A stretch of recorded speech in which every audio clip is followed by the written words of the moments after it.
Welcome back to Rods with Ray. Tonight we're going to do a very short video on exhaust system. I'm getting a little older. I'm tired of the sound of the open headers. They're just driving my ears nuts, and I don't really want to go deaf. I'd like to hear my kids grow up and their kids grow up. So tonight I found an exhaust system just laying around that went to a Chevelle that I had. It was almost perfect to mock up for this car, and since I was going to a different system in there, I thought, why not? Let's not waste parts. So let's go ahead and get to welding. I'll show you a few small steps. I won't show you the whole step, but let's get to welding.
All right, like I said, it was going to be a short video, but let's go ahead and walk through the system here. We got some long tube headers, nothing too crazy, pretty common.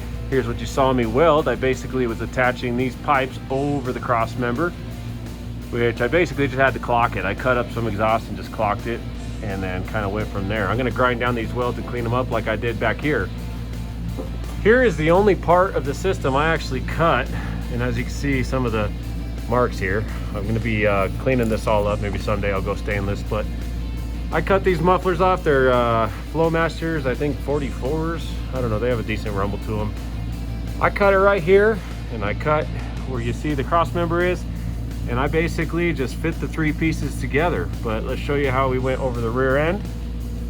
We had these two loops that go over the rear end in the Chevelle. I basically just used some hangers here that bolt to the cross member for the 4 links upper bars, and just clamped it to this right here.